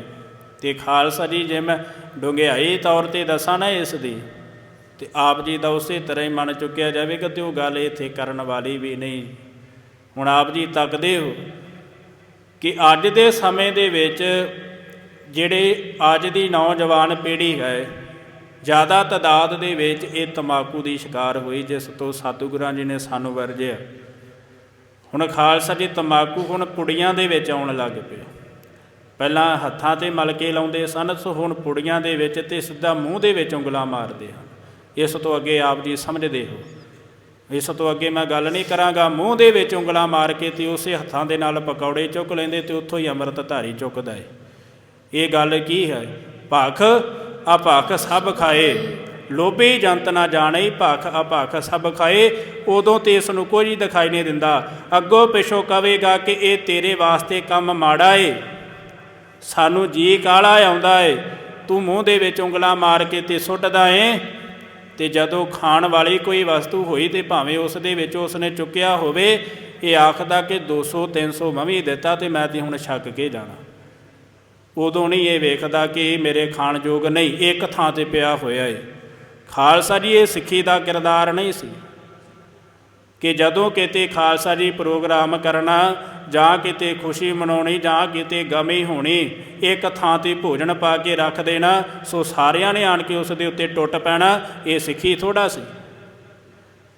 ਸਿੱਖੀ ਜਿਹੜਾ ਹੈ ਪੰਗਤ ਦੇ ਵਿੱਚ ਸੀ, ਜੋ ਸਤਿਗੁਰਾਂ ਜੀ ਨੇ ਜਿਹੜਾ ਹੈ ਪੰਗਤ ਸਾਨੂੰ ਬਖਸ਼ੀ ਹੈ। ਜੋ ਛਕਾਉਣਾ ਤੁਹਾਡੀ ਇੱਛਾ, ਜੋ ਵੀ ਪਦਾਰਥ ਬਣਾਉਣੇ, ਭਾਵੇਂ 36 ਪ੍ਰਕਾਰ ਦੇ ਪਦਾਰਥ ਬਣਾ ਲਵੋ, ਭਾਵੇਂ ਗੁਲਾਬ ਜਾਮਨ, ਰਸਗੁੱਲੇ, ਪਕੌੜੇ ਤਰ੍ਹਾਂ ਤਰ੍ਹਾਂ ਦੇ ਜਿਹੜਾ ਤਿਆਰ ਕਰ ਲਵੋ, ਜੋ ਵੀ ਤਿਆਰ ਕਰਨਾ, ਪਰ ਵਰਤਾਵੋ ਪੰਗਤ ਦੇ ਵਿੱਚ। ਪੰਗਤ ਦੇ ਵਿੱਚ ਵਰਤਾਇਆ ਹੋਇਆ ਨਾਲੇ ਤੇ ਰਹਿੰਦੀ ਸੁਚਮਤਾ ਹੈ, ਨਾਲੇ ਸੇਵਾ ਹੁੰਦੀ, ਨਾਲੇ ਸਤਿਗੁਰਾਂ ਜੀ ਦੀ ਖੁਸ਼ੀ ਪ੍ਰਾਪਤ ਹੁੰਦੀ। ਅਤੇ ਇਸ ਤਰ੍ਹਾਂ ਜੇ ਕਰਾਂਗੇ ਤਾਂ ਖਾਲਸਾ ਜੀ ਗੁਰੂ ਦੀ ਖੁਸ਼ੀ ਤੇ ਕਿਤੇ ਭੁੱਲ ਜਾਈਏ, ਕਿਉਂਕਿ ਜਿਹੜਾ ਕਿ ਸਾਡੀ ਮੱਤ ਇਸੇ ਕਰਕੇ ਨਹੀਂ ਜੁੜਦੀ ਬਾਣੀ ਦੇ ਨਾਲ। ਅਸੀਂ ਬਾਰ-ਬਾਰ ਆਖਦੇ ਨਾ ਕਿ ਸਾਡਾ ਮਨ ਜੁੜਦਾ ਨਹੀਂ, ਅਸੀਂ ਜੁੜਨ ਵਾਲੇ ਕੰਮ ਹੀ ਨਹੀਂ ਕੀਤੇ। ਅਸੀਂ ਆਪਣੇ ਜਦੋਂ ਇੰਦਰੀਆਂ ਨੂੰ ਨਹੀਂ ਵਸ ਦੇ ਵਿੱਚ ਰੱਖਿਆ, ਰਸਨਾ ਨੂੰ ਵੀ ਨਹੀਂ ਕਾਬੂ ਦੇ ਵਿੱਚ ਰੱਖਿਆ, ਤੇ ਮਨ ਕਿੱਥੋਂ ਜੁੜੇ। ਜੇ ਸਾਡੇ ਹੱਥ ਹੀ ਮਾੜਾ ਕਰੀ ਗਏ, ਪੈਰ ਚੱਲ ਕੇ ਮਾੜੀ ਥਾਂ 'ਤੇ ਤੁਰੇ ਗਏ, ਜੇ ਅੱਖਾਂ ਮਾੜਾ ਵੇਖਦੀਆਂ ਰਹੀਆਂ, ਕੰਨ ਮਾੜਾ ਸੁਣਦੇ ਰਹੇ, ਤੇ ਰਸਨਾ ਮਾੜੀ ਬੋਲਦੀ ਰਹੀ, ਤੇ ਮਾੜਾ ਖਾਂਦੀ ਰਹੀ, ਕਿੱਥੇ ਮਨ ਜੁੜੇਗਾ? ਨਹੀਂ ਜੁੜੇਗਾ। ਇੱਕ ਵਿਸ਼ਾ ਹੈ ਮਨ ਨੂੰ ਟਿਕਾਉਣ ਦਾ, ਜੋ ਸਤਿਗੁਰਾਂ ਜੀ ਨੇ ਸਾਨੂੰ ਦੱਸਿਆ ਏ, ਬਾਬਾ ਹੋਰ ਖਾਣਾ ਖੁਸ਼ੀ ਖੁਆਰ, ਜਿਤ ਖਾਧੈ ਮਨ ਪੀੜੀਐ, ਮਨ ਮਹਿ ਚੱਲੇ ਵਿਕਾਰ। ਜਿਸ ਨੂੰ ਖਾਣ ਦੇ ਨਾਲ ਤਨ ਪੀੜਿਆ ਜਾਂਦਾ ਏ, ਇਹ ਮਨ ਦੇ ਵਿੱਚ ਫਿਰ ਵਿਕਾਰ ਪੈਦਾ ਹੁੰਦੇ, ਐਸਾ ਖਾਣਾ ਨਾ ਖਾਈਏ। ਇਹ ਬਾਰ-ਬਾਰ ਸਤਿਗੁਰੂ ਜੀ ਸਾਨੂੰ ਸਮਝਾਉਂਦੇ ਹਨ, ਅਤੇ ਆਪ ਜੀ ਤੱਕਦੇ ਹੋ। ਖਾਲਸਾ ਜੀ ਰੇਹੜੀਆਂ ਦੇ ਉੱਤੇ ਜਾ ਕਰਕੇ ਤੇ ਜਿਹੜਾ ਸਿੱਖ ਖੜੇ ਹਨ, ਅਤੇ ਉੱਥੋਂ ਸਭ ਕੁਝ ਹੀ ਛਕ ਛਕਾ ਰਹੇ, ਕਾਸ਼ ਕਾਸ਼ ਤੱਕ ਉਹਨਾਂ ਨੇ ਵਿੱਚ ਬਾਂਹ ਪਾਈ ਹੁੰਦੀ। ਸੋ ਉੱਥੇ ਕੁਝ ਨਹੀਂ ਇਹ ਵੇਖਦਾ ਸਿੱਖ ਅੱਜ ਦਾ, ਇਹ ਸਭ ਕੁਝ ਹੀ ਆਖਦਾ ਨਹੀਂ ਮੈਂ ਤੇ ਖਾਣਾ ਕਿ ਮੈਂ ਇਹ ਨਹੀਂ ਪਤਾ ਕਿ ਬਣ ਕਿਵੇਂ ਰਿਹਾ ਹੈ, ਮੈਨੂੰ ਇਹ ਨਹੀਂ, ਮੈਂ ਕੋਈ ਵੀ ਜਾਣਨਾ ਨਹੀਂ ਚਾਹੁੰਦਾ ਇਹ ਤਿਆਰ ਕਿਵੇਂ ਹੋ ਰਿਹਾ ਹੈ, ਮੈਨੂੰ ਕਿਸੇ ਦੇ ਨਾਲ ਕੋਈ ਵਾਸਤਾ ਨਹੀਂ, ਮੈਨੂੰ ਆਪਣੀ ਰਸਨਾ ਦੇ ਨਾਲ ਹੈ। ਸੋ ਮੈਂ ਆਪਣੇ ਜਿਹੜਾ ਹੈ ਜੀਭ ਰਸ ਨੂੰ ਪਹਿਲਾਂ ਪੂਰੀਆਂ ਕਰਨਾ ਚਾਹੁੰਦਾ। ਇਹ ਖਾਲਸਾ ਜੀ ਅੱਜ ਦਾ ਹੈ। ਅਤੇ ਭਗਤ ਜੀ ਵੀ ਆਖਦੇ, ਕਬੀਰ ਕੂਕਰ ਭੌਂਕਣਾ, ਕਰੰਗ ਪਿਛੈ ਉੱਠ ਧਾਏ। ਇਹ ਜਿਹੜਾ ਲੋਭ ਰੂਪੀ ਕੁੱਤਾ ਹੈ, ਇਹ ਭੌਂਕਦਾ ਹੈ ਤੇ ਮੁਰਦਾਰ ਦੇ ਪਿਛੇ ਭੱਜਦਾ ਹੈ। ਕਰਮੀ ਸਤਿਗੁਰ ਪਾਇਆ, ਜਿਨ ਹਉ ਲਿਆ ਛਡਾਏ। ਪਰ ਇੱਥੇ ਕਿਹਾ ਕਿ ਅਸਾਂ ਤੇ ਕਰਮਾਂ ਦੇ ਨਾਲ ਉਸ ਪਰਮੇਸ਼ਰ ਨੂੰ ਪਾ ਲਿਆ ਏ, ਜਿਸ ਨੇ ਸਾਨੂੰ ਛਡਾ ਲੈਣਾ ਕੀਤਾ ਹੈ। ਮਹੱਲਾ ਪੰਜਵਾ। ਕਬੀਰ ਧਰਤੀ ਸਾਧਕੀ, ਤਸਕਰ ਬੈਸਹਿ ਗਾਹੇ। ਭਗਤ ਜੀ ਆਖਦੇ ਇਹ ਧਰਤੀ ਤੇ ਸਾਧਾਂ ਦੀ ਸੀ, ਸਾਧੂ ਮਹਾਤਮਾ ਸੰਤ ਜਨਾਂ ਦੀ, ਪਰ ਵਕਾਰੀ ਮਨੁੱਖਾਂ ਨੇ ਆਣ ਕੇ ਇਸ ਨੂੰ ਮੰਨ ਲਿਆ ਏ। ਇੱਕ ਇਸ ਦੀ ਉਥਾਨਕਾ ਏ ਕਿ ਐਸਾ ਕੋਈ ਰਾਜਾ ਸੀ, ਉਸਨੇ ਸੰਤ ਨੂੰ ਨਾ ਪ੍ਰਸੰਨ ਹੋ ਕੇ ਕੋਈ ਥਾਂ ਦੇ ਦਿੱਤੀ ਕਿ ਸੰਤ ਜੀ ਇਹ ਥਾਂ ਤੁਹਾਡੀ, ਤੁਸੀਂ ਤੁਰ ਫਿਰ ਕੇ ਭਗਤੀ ਕਰਦੇ ਹੋ, ਤੁਹਾਡਾ ਕੋਈ ਟਿਕਾਣਾ ਨਹੀਂ, ਇਹ ਥਾਂ ਮੈਂ ਤੁਹਾਨੂੰ ਦਿੱਤੀ, ਇਹ ਜ਼ਮੀਨ ਮੈਂ ਤੁਹਾਨੂੰ ਦਿੱਤੀ, ਸੋ ਇੱਥੇ ਬੈਠ ਕੇ ਤੇ ਭਗਤੀ ਕਰੋ। ਸੋ ਉਹ ਸੰਤ ਜਨ ਉੱਥੇ ਬੈਠ ਕੇ ਤੇ ਭਗਤੀ ਕਰਨ ਲੱਗ ਪਏ। ਸਮਾਂ ਬਤੀਤ ਹੋਇਆ, ਰਾਜੇ ਦੀ ਮੌਤ ਹੋ ਗਈ। ਉਸ ਦਾ ਗਾੜੀ ਪੁੱਤਰ ਆਇਆ, ਉਹ ਲਾਲਚੀ ਸੀ। ਜਦੋਂ ਉਸ ਨੂੰ ਪਤਾ ਲੱਗਾ ਏ ਕਿ ਮੇਰੇ ਪਿਤਾ ਨੇ ਇਹਨਾਂ ਸੰਤਾਂ ਨੂੰ ਜ਼ਮੀਨ ਦਿੱਤੀ ਹੈ, ਸੋ ਉਸਨੇ ਉਹ ਜ਼ਮੀਨ ਸੰਤਾਂ ਦੇ ਕੋਲੋਂ ਖੋਹ ਲਈ। ਆਖਦਾ ਇੱਥੋਂ ਜਾਓ, ਇਹ ਜ਼ਮੀਨ ਸਾਡੀ ਹੈ, ਸੋ ਮੇਰੀ ਹੈ, ਮੇਰਾ ਹੈ, ਹੱਕ ਹੈ ਇਸ ਦੇ ਉੱਤੇ। ਉਹ ਸੰਤਾਂ ਦੇ ਕੋਲੋਂ ਉਸਨੇ ਜ਼ਮੀਨ ਖੋਹ ਲਈ। ਇਹ ਉਥਾਨਕਾ ਹੈ ਇੱਕ। ਭਗਤ ਜੀ ਆਖਦੇ ਕਬੀਰ ਧਰਤੀ ਸਾਧਕੀ, ਉਹ ਸਾਧਾਂ ਦੀ ਧਰਤੀ ਸੀ, ਜ਼ਮੀਨ ਸੀ। ਤਸਕਰ ਬੈਸਹਿ ਗਾਹੇ, ਉੱਥੇ ਜਿਹੜਾ ਹੈ ਕੀ ਹੋ ਗਿਆ, ਜਿਹੜਾ ਰਾਜੇ ਦਾ ਪੁੱਤਰ ਚੋਰ ਸੀ, ਉਸਨੇ ਆਣ ਕੇ ਉਹਨਾਂ ਸੰਤਾਂ ਦੇ ਕੋਲੋਂ ਉਸ ਜ਼ਮੀਨ ਨੂੰ ਉਸ ਨੂੰ ਖੋਹ ਲਿਆ। ਧਰਤੀ ਭਾਰ ਨਾ ਵਿਆਪਈ, ਉਹਨੇ ਕੋ ਲਾਹੂ ਲਾਹੇ। ਪਰ ਕੀ ਹੈ, ਸੰਤਾਂ ਨੂੰ ਕੋਈ ਦੁੱਖ ਨਹੀਂ, ਇਹ ਦੁੱਖ ਤੇ ਸੁੱਖ ਦੇ ਵਿੱਚ ਇੱਕ ਸਮਾਨ ਰਹਿੰਦੇ। ਜ਼ਮੀਨ ਰਾਜੇ ਨੇ ਦਿੱਤੀ ਤਾਂ ਵੀ ਕੋਈ ਸੁੱਖ ਨਹੀਂ ਹੋਇਆ, ਅਤੇ ਜੇ ਕਿਤੇ ਉਸ ਦੇ ਪੁੱਤਰ ਨੇ ਖੋਹ ਲਈ ਤੇ ਦੁੱਖ ਫਿਰ ਵੀ ਨਹੀਂ ਹੋਇਆ। ਤੁਰਦਿਆਂ ਫਿਰਦਿਆਂ ਮੰਗ ਮੰਗ ਕੇ ਤੇ ਆਪਣੀ ਭਗਤੀ ਕਰ ਰਹੇ। ਇੱਥੇ ਅੱਗੇ ਆਖਦੇ ਧਰਤੀ ਭਾਰ ਨਾ ਵਿਆਪਈ। ਇੱਥੇ ਉਹਨਾਂ ਨੂੰ ਜਿਹੜਾ ਕਿ ਜਿਹੜੇ ਚੋਰ ਹਨ, ਉਹ ਧਰਤੀ ਨੂੰ ਭਾਰ ਵਿਆਪਦਾ ਨਹੀਂ ਉਹਨਾਂ ਦਾ, ਉਹ ਫਿਰ ਚੱਲ ਰਿਹਾ ਹੈ ਸਭ ਕੁਝ ਇਸ ਸੰਸਾਰ ਦੇ ਵਿੱਚ। ਉਹਨਾਂ ਕੋ ਲਾਹੂ ਲਾਹੇ, ਪਰ ਸੰਤ ਜਨਾਂ ਨੂੰ ਲਾਹਾ ਹੀ ਲਾਹਾ ਹੈ। ਉਹ ਚਾਹੇ ਤੁਰ ਫਿਰ ਕੇ ਬੰਦਗੀ ਕਰਨ, ਚਾਹੇ ਮੰਗ ਕੇ ਖਾ ਲੈਵਣ, ਚਾਹੇ ਕਿਤੇ ਟਿਕ ਕੇ ਬੈਠ ਜਾਵਣ, ਅਤੇ ਚਾਹੇ ਕਿਤੇ ਉਹਨਾਂ ਨੂੰ ਉਠਾ ਦਿੱਤਾ ਜਾਵੇ, ਉਹਨਾਂ ਨੂੰ ਲਾਹਾ ਹੀ ਲਾਹਾ ਹੈ, ਕਿਉਂਕਿ ਉਹ ਪਰਮੇਸ਼ਰ ਦੇ ਨਾਮ ਦੇ ਨਾਲ ਜੁੜੇ ਹੁੰਦੇ ਹਨ। ਮਹੱਲਾ ਪੰਜਵਾ। ਕਬੀਰ ਚਾਵਲ ਕਾਰਣੇ ਤੁਖ ਕੋ ਮੋਹਲੀ ਲਾਏ। ਹੁਣ ਇੱਥੇ ਭਗਤ ਜੀ ਨੇ ਕਿਹਾ ਕਿ ਇੱਕ ਚਾਵਲ ਹੈ ਨਾ ਖਾਲਸਾ ਜੀ, ਜਦੋਂ ਆਪ ਜੀ ਨੇ ਵੇਖਿਆ ਹੋਵੇਗਾ, ਜਦੋਂ ਮੋਹਲੀ ਲੱਗਦੀ ਹੈ ਨਾ, ਇੱਕ ਡੰਡਾ ਹੁੰਦਾ ਏ, ਉਸ ਦੇ ਨਾਲ ਕੁੱਟਿਆ ਜਾਂਦਾ ਚੌਲਾਂ ਨੂੰ ਵੱਖਰਿਆ ਕਰਨ ਵਾਸਤੇ, ਪਿਛਲੇ ਸਮੇਂ ਦੇ ਵਿੱਚ ਹੁੰਦਾ ਸੀ।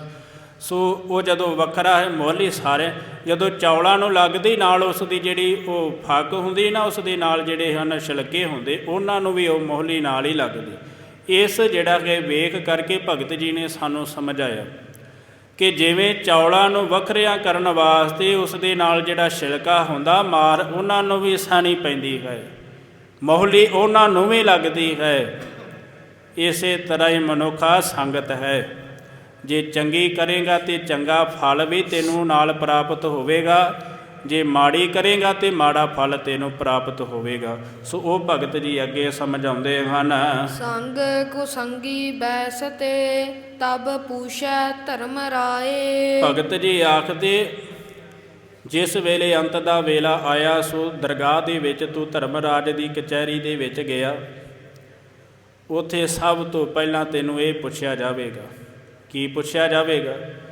ਸੰਗ ਕੁਸੰਗੀ ਬੈਸਤੇ। ਕਿਉਂਕਿ ਇਹ ਜਿਵੇਂ ਇੱਥੇ ਬਹਾਨੇ ਮਾਰਦਾ ਨਾ, ਇਹ ਉੱਤੇ ਵੀ ਨਹੀਂ ਇਹ ਹਟਦਾ ਨਹੀਂ, ਚਲਾਕੀਆਂ ਖੇਡਣ ਤੋਂ ਹਟਦਾ ਨਹੀਂ, ਬਾਜ਼ ਨਹੀਂ ਆਉਂਦਾ। ਉਹ ਭਗਤ ਜੀ ਨੇ ਬਿਆਨ ਕੀਤਾ। ਇੱਥੇ ਆਖਦਾ ਨਾ ਕਿ ਮੇਰੇ ਕੋਲ ਸਮਾਂ ਨਹੀਂ, ਮੇਰੇ ਕੋਲ ਸੰਗਤ ਨਹੀਂ ਹੁੰਦੀ, ਮੇਰੇ ਕੋਲ ਗੁਰੂ ਘਰ ਨਹੀਂ ਆਇਆ ਜਾਂਦਾ। ਅਤੇ ਜਿਸ ਵੇਲੇ ਉਹ ਦਰਗਾਹ ਦੇ ਵਿੱਚ ਜਾਂਦਾ ਨਾ, ਅਤੇ ਉੱਥੇ ਧਰਮਰਾਜ ਇਸ ਨੂੰ ਪੁੱਛਦਾ ਏ ਕਿ ਤੇਰੇ ਕੋਲ ਸਮਾਂ ਸੀ, ਸੋ ਤੂੰ ਚੰਗੀ ਸੰਗਤ ਕਿਉਂ ਨਹੀਂ ਕੀਤੀ? ਇਹ ਉੱਥੇ ਵੀ ਆਖਦਾ ਕਿ ਮੇਰੇ ਕੋਲ ਸਮਾਂ ਨਹੀਂ ਸੀ, ਅਤੇ ਮੈਂ ਜਿਹੜਾ ਕਿ ਇੰਨਾ ਮੇਰਾ ਆਪਣੀਆਂ ਚਤੁਰਾਈਆਂ ਉੱਥੇ ਖੇਡਦਾ ਹੈ ਕਿ ਮੇਰੇ ਕੋਲ ਹੋਏ ਨਹੀਂ। ਉੱਥੇ ਫਿਰ ਭਗਤ ਜਿਹੜਾ ਹੈ ਧਰਮਰਾਜ ਆਖਦਾ ਹੈ, ਸੰਗ ਕੁਸੰਗੀ ਬੈਸਤੇ ਤਬ ਪੁੱਛਾ ਧਰਮ ਰਾਏ, ਕਿ ਜਦੋਂ ਤੂੰ ਚੰਗੀ ਵੀ ਸੰਗਤ ਕਰ ਸਕਦਾ ਸੀ, ਤੂੰ ਚੰਗੀ ਸੰਗਤ ਨੂੰ ਛੱਡ ਕੇ ਮਾੜੀ ਕਿਉਂ ਕੀਤੀ? ਇਹ ਧਰਮਰਾਜ ਪੁੱਛੇਗਾ। ਤੂੰ ਮਾੜੀ ਵੀ ਕੀਤੀ ਨਾ, ਪਰ ਤੂੰ ਚੰਗੀ ਵੀ ਕਰ ਸਕਦਾ ਸੀ, ਪਰ ਤੂੰ ਚੰਗੀ ਨੂੰ ਛੱਡ ਕੇ ਮਾੜੀ ਨੂੰ ਚੁਣਿਆ। ਇਹ ਬਾਅਦ ਦੇ ਵਿੱਚ ਸਜ਼ਾ ਦਾ ਹੱਕਦਾਰ ਇਸ ਨੂੰ ਗਿਣਿਆ ਜਾਵੇਗਾ। ਸੋ ਸਜ਼ਾਵਾਂ ਇਸ ਨੂੰ ਪ੍ਰਾਪਤ ਹੋਣਗੀਆਂ। ਹੁਣ ਖਾਲਸਾ ਜੀ ਇੱਕ ਪਾਸੇ ਵੇਖੋ, ਕਈ ਵਾਰ ਦੀਵਾਨ ਲੱਗੇ ਹੁੰਦੇ ਹਨ ਗੁਰੂ ਘਰਾਂ ਦੇ ਵਿੱਚ, ਤੁਸੀਂ ਜਾਂ ਵੇਖਦੇ ਹੋ ਮੇਲੇ ਲੱਗੇ ਹੁੰਦੇ ਹਨ। ਇੱਕ ਤਾਂ ਉਹ ਹਨ ਜਿਹੜੇ ਦੀਵਾਨ ਦੇ ਵਿੱਚ ਬੈਠ ਕੇ ਹਰੀ ਪ੍ਰਮਾਤਮਾ ਦੇ ਜਸ ਨੂੰ ਸਰਵਣ ਕਰਦੇ, ਲਾਹਾ ਹੈ ਨਾ, ਚੰਗੀ ਸੰਗਤ ਹੈ। ਇੱਕ ਬਾਹਰ ਬੈਠੇ ਹੁੰਦੇ ਪਾਰਕਾਂ ਦੇ ਵਿੱਚ, ਅਤੇ ਟੋਲੇ ਬਣਾਏ ਹੁੰਦੇ, ਉੱਥੇ ਜੋ ਸੰਸਾਰ ਦੀ ਨਿੰਦਿਆ, ਜੋ ਨਗਰ ਦੀ ਨਿੰਦਿਆ, ਇੱਕ ਦੂਸਰੇ ਦੀਆਂ ਗੱਲਾਂ, ਉਹ ਮਾੜੀ ਸੰਗਤ ਹੈ। ਹੁਣ ਵੇਖੋ, ਇੱਕ ਦੀਵਾਨ ਦੇ ਵਿੱਚ ਬੈਠੇ ਹਨ, ਉਹ ਪ੍ਰਮਾਤਮਾ ਦੇ ਜਸ ਨੂੰ ਸਰਵਣ ਕਰ ਰਹੇ, ਅਤੇ ਦੂਸਰੇ ਪਾਸੇ ਉਹੀ ਬਾਹਰ ਪਾਰਕਾਂ ਦੇ ਵਿੱਚ ਬੈਠੇ, ਉੱਥੇ ਨਿੰਦਿਆ ਚੱਲ ਰਹੀ ਹੈ। ਇੱਥੇ ਵੇਖੋ ਕਿ ਕੀ ਜਿਹੜਾ ਅਸੀਂ ਕਿੱਥੇ ਖੜੇ ਹੋਏ ਹਾਂ। ਇੱਥੇ ਸਤਿਗੁਰੂ ਜੀ ਵੀ ਸਾਨੂੰ ਬਾਰ-ਬਾਰ ਸਮਝਾਉਂਦੇ, ਸਿੱਖਾ ਭਾਵੇਂ ਤੇਰੇ ਕੋਲ ਕੁਝ ਵੀ ਨਾ ਹੋਵੇ, ਭਾਵੇਂ ਤੂੰ ਆਪਣੀ ਜ਼ਿੰਦਗੀ ਦੇ ਵਿੱਚ ਕੁਝ ਵੀ ਨਾ ਕਰ ਸਕੇ, ਪਰ ਆਪਣੇ ਮੁਖ ਤੋਂ ਕਿਸੇ ਪਰਾਏ ਦੀ ਗੱਲ ਨਾ ਕਰੀ, ਤੇਰਾ ਭਲਾ ਹੋਵੇਗਾ। ਪਰ ਅਸੀਂ ਬਾਜ਼ ਨਹੀਂ ਆਉਂਦੇ, ਕਿਉਂ? ਮਨੁੱਖ ਨੂੰ ਇੱਕ ਰਸ ਹੈ, ਅੱਖਾਂ ਨੂੰ ਮਾੜਾ ਵੇਖਣ ਦਾ ਲੱਗਾ ਹੋਇਆ ਏ, ਕੰਨਾਂ ਨੂੰ ਮਾੜਾ ਸੁਣਨ ਦਾ ਰਸ ਲੱਗਾ ਹੋਇਆ ਏ, ਅਤੇ ਜਿਹਵਾ ਨੂੰ ਮਾੜਾ ਬੋਲਣ ਦਾ ਰਸ ਲੱਗਾ ਹੋਇਆ। ਜਿਨ੍ਹਾਂ ਨੂੰ ਇਹ ਰਸ ਲੱਗ ਜਾਵੇ, ਉਹ ਬਾਜ਼ ਨਹੀਂ ਆਉਂਦੇ। ਇਹ ਤਾਂ ਗੁਰੂ ਪਰਮਾਤਮਾ ਹੈ, ਜੇ ਕਿਆ ਕਾਰਨ ਉਹਨਾਂ ਨੂੰ ਆਪਣੇ ਰਸਤੇ ਦੇ ਉੱਤੇ ਕਿਤੇ ਤਰਸ ਕਰਕੇ ਤੋਰ ਲੈਣ, ਨਹੀਂ ਤਾਂ ਉਹਨਾਂ ਮਨੁੱਖਾਂ ਦਾ ਭਲਾ ਕਿਤੇ ਨਹੀਂ ਹੁੰਦਾ। ਕਿਉਂ? ਉਹ ਗੁਰੂ ਘਰ ਆਣ ਕੇ ਵੀ ਜਿਹੜਾ ਕਿ ਬਾਜ਼ ਨਹੀਂ ਆਉਂਦੇ। ਕਿਉਂ? ਇੱਕ ਪਾਸੇ ਆਪ ਜੀ ਨੇ ਤੱਕਿਆ ਕਿ ਮੇਲਿਆਂ ਦੇ ਵਿੱਚ ਬਹੁਤ ਕੁਝ ਹੁੰਦਾ ਏ, ਮੈਂ ਇਸ ਪਾਸੇ ਨਹੀਂ ਜਾਵਾਂਗਾ। ਦੁਕਾਨਾਂ ਦੇ ਵਿੱਚ ਵੇਖੋ, ਫਿਰ ਫੇਰਾ ਤੋਰੀ 'ਤੇ ਵੇਖੋ, ਫਿਰ ਜਿਹੜਾ ਸਭ ਕੁਝ ਹੁੰਦਾ ਏ, ਪਰ ਜਿਹੜੇ ਇੱਕ ਮੇਲਾ ਵੇਖਣ ਆਉਂਦੇ, ਇੱਕ ਮੇਲਾ ਖੱਟਣ ਆਉਂਦੇ ਹਨ। ਸੋ ਜਿਹੜੇ ਮੇਲਾ ਵੇਖਣ ਆਉਂਦੇ, ਉਹ ਵੇਖ ਕੇ ਘਰਾਂ ਨੂੰ ਚਲੇ ਜਾਂਦੇ, ਉਹਨਾਂ ਨੂੰ ਪ੍ਰਾਪਤ ਕੁਝ ਨਹੀਂ ਹੁੰਦਾ, ਪਰ ਜਿਹੜੇ ਮੇਲਾ ਖੱਟਣੇ ਆਉਂਦੇ ਉਹ ਸਭ ਕੁਝ ਹੀ ਖੱਟ ਕੇ ਝੋਲੀ ਦੇ ਵਿੱਚ ਪਵਾ ਕੇ ਚਲੇ ਜਾਂਦੇ, ਉਹਨਾਂ ਦੇ ਕੋਲੋਂ ਦਾਤਾਂ ਫਿਰ ਮੁੱਕਦੀਆਂ ਵੀ ਨਹੀਂ। ਸੋ ਇੱਥੇ ਜਿਹੜਾ ਹੈ ਕਥਾ ਨੂੰ ਵਿਸ਼ਰਾਮ ਦੇਈਏ। ਭਗਤ ਜੀ ਆਖਦੇ ਸੰਗ ਕੁਸੰਗੀ ਬੈਸ ਤੇ ਤਬ ਪੁੱਛੈ ਧਰਮ ਰਾਏ। ਇਹ ਸਭ ਕੁਝ ਮਨੁੱਖਾ ਤੇਰੇ ਕੋਲੋਂ ਪੁੱਛਿਆ ਜਾਵੇਗਾ। ਸੋ ਹੁਣ ਵੇਲਾ ਏ ਤੂੰ ਸਮਝਣਾ ਕਰ, ਹੁਣ ਵੇਲਾ ਹੈ ਤੂੰ ਚੰਗੇ ਮਾਰਗ ਦਾ ਪਾਂਧੀ ਬਣ, ਤੂੰ ਚੰਗੇ ਮਾਰਗ ਦੇ ਉੱਤੇ ਚੱਲਣਾ ਕਰ। ਸੋ ਇਹ ਵੇਲਾ ਤੈਨੂੰ ਬਾਰ-ਬਾਰ ਨਹੀਂ ਪ੍ਰਾਪਤ ਹੋਵੇਗਾ। ਆਪਣੇ ਆਪ ਨੂੰ ਇੰਨਾ ਉੱਚਾ ਚੁੱਕ ਲੈ ਸੋ ਸੰਸਾਰ ਨੂੰ ਤੈਨੂੰ ਦੱਸਣਾ ਨਾ ਪਵੇ ਮੈਂ ਕੌਣ ਹਾਂ। ਸੰਸਾਰ ਤੈਨੂੰ ਆਖੇ ਕਿ ਤੁਰਿਆ ਜਾਵੇਂ ਤੇ ਤੈਨੂੰ ਸੰਸਾਰ ਆਖੇ ਕਿ ਆਓ ਤੁਰਿਆ ਜਾ ਰਿਹਾ ਹੈ ਮਨੁੱਖ ਜਿਸ ਨੇ ਪਰ ਉਪਕਾਰ ਕੀਤੇ ਹਨ। ਤੈਨੂੰ ਆਪਣੇ ਮੁਖ ਤੋਂ ਦੱਸਣਾ ਨਾ ਪਵੇ ਕਿ ਮੈਂ ਕੀ ਹਾਂ। ਐਸੇ ਕਰਮਾਂ ਨੂੰ ਕਰ ਜੋ ਸਤਿਗੁਰਾਂ ਜੀ ਨੂੰ ਵੀ ਭਾਉਣ, ਸੋ ਸੰਸਾਰ ਨੂੰ ਵੀ ਚੰਗੇ ਲੱਗਣ। ਇੱਥੇ ਭਗਤ ਜੀ ਆਖਦੇ ਆਪਣੇ ਆਪ ਨੂੰ ਚੰਗਾ ਸ੍ਰੇਸ਼ਟ ਬਣਾਵੋ, ਸੋ ਲੇਖਾ ਜਿਹੜਾ ਕਿ ਉਹ ਦੇਣਾ ਸੁਹੇਲਾ ਹੋਵੇਗਾ। ਇੱਥੇ ਖਾਲਸਾ ਜੀ ਅੱਜ ਦੀ ਕਥਾ ਨੂੰ ਵਿਸ਼ਰਾਮ। ਹੋਈਆਂ ਭੁੱਲਾਂ ਦੀ ਮਾਫੀ। ਧੰਨ ਧੰਨ ਸਾਹਿਬ ਸ੍ਰੀ ਗੁਰੂ ਗ੍ਰੰਥ ਸਾਹਿਬ ਜੀ। ਗੁਰੂ ਪਿਆਰੀ ਸਾਧ ਸੰਗਤ ਜੀਓ, ਆਪ ਜੀ ਬਖਸ਼ਣਹਾਰ ਹੋ, ਸੋ ਬਖਸ਼ ਲੈਣਾ। ਅਗਾਂਹ ਵਾਸਤੇ ਸਤਿਗੁਰੂ ਜੀ ਸਮੱਤ ਬਖਸ਼ਿਸ਼ ਕਰਨ। ਕਬੀਰ ਚਾਵਲ ਕਾਰਨੇ ਤੁਖ ਕੋ ਮੁਹਲੀ ਲਾਏ, ਸੰਗ ਕੁਸੰਗੀ ਬੈਸਤੇ ਤਬ ਪੂਛੈ ਧਰਮ ਰਾਏ। ਵਾਹਿਗੁਰੂ ਜੀ ਕਾ ਖਾਲਸਾ, ਵਾਹਿਗੁਰੂ ਜੀ ਕੀ ਫਤਿਹ। ਠਾਕੁਰ